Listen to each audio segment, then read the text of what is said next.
उठो बेबी, तुम्हारी बीवी चली गई। अरे तुम पागल हो गई हो क्या?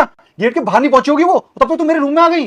अरे मैंने अपनी आंखों से देखा है, वो पुलिस वाली निकल गई है। अब हम दोनों के अलावा यहाँ कोई नहीं है।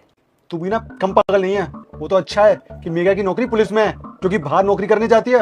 अगर उसकी नौकरी नहीं होती बाहर तो हम लोग ऐसे कभी नहीं मिल पाते। अब तुम बीवी को ना छोड़ भी दो। क्या रखा है उसमें जो अभी भी तुम उसी की बात कर रहे हो? अरे सब कुछ तो रखा है, उसकी तनख्वाह, उसकी प्रॉपर्टी और सबसे बड़ी बात उसकी मासूमियत। पर फिर भी तुम्हारा कुछ प्लान है भी या नहीं? कब तक हमें यूं चुप चुप के मिलना पड़ेगा? कब तक मैं ये काम वाली बनके तुम्हारे घर में रहती रहूंगी? देखो कुछ वक्त की बात है, उसके बाद मैं सब कुछ सेट कर दूंगा। अच्छा चलो ये सब छोड़ो, आप कहीं चल रहा है या यही रहना है? और तुम परेशान मत हो, मेरे पास एक धांसू प्लान है और उसके ऊपर मैं काम भी कर रहा हूँ। कैसा प्लान?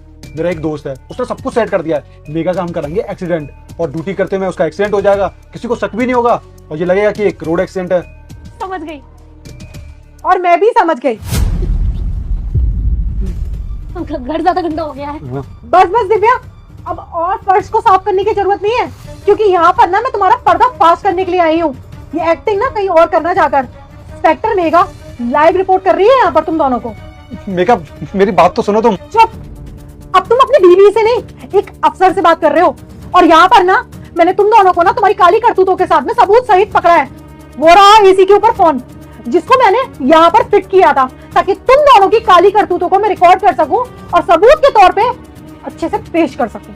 और तुम, जब तुम मंडप में बैठकर मेरी आंखों में आंखें डालकर 7 जन्मों की कसम खा रहे थे ना, तब ना फर्क सिर्फ इतना था कि मेरे हाथों में हथकड़ी नहीं थी। लेकिन आज जब मैंने तुम्हें गुनाह करते हुए पकड़ा है ना, तब मैं तुम्हें ना कटघरे तक खचेड़ने की ना हिम्मत रखती हूँ। घसीटती हुई लेके जाऊंगी तुम्हें। जो तुमने मुझे धोखा दिया है ना, उन सब चीजों का ना अब तुम्हें जवाब देना पड़ेगा। मैं यहाँ पर विश्वास कर अपना पूरा घर तुम्हारे भरोसे छोड़कर जाती हूँ, ये सोचकर कि मेरा पति मुझे कितना सपोर्ट करता है मेरी जॉब में।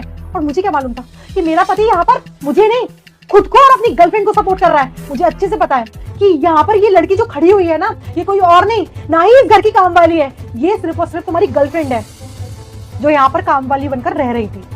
दीदी दीदी मुझे माफ कर दो, मुझसे सच में बहुत बड़ी गलती हो गई। मुझे नहीं करना चाहिए था ये सब कुछ। आप मुझे प्लीज जाने दो। बेटा मैं श्राप देती हूँ, तेरी माँ मर जाएगी। अगर तू अपनी माँ को बचाना चाहता है तो वीडियो को लाइक करके चैनल को सब्सक्राइब कर दे और कमेंट में जय माता जी लिख दे। माफ, वो भी तुम्हें। तुम काम वाली बनकर मेरे घर आई थी, लेकिन मुझे नहीं मालूम था कि तुम एक धोखा हो जो मुझे दिया जा रहा है। अरे मैंने तुम्हें छोटी बहन जैसा प्यार दिया था हमेशा। तुम्हारे लिए मैंने कितना कुछ किया और तुमने मेरी पीठ पे छुरा घोंपा। तुम्हें शर्म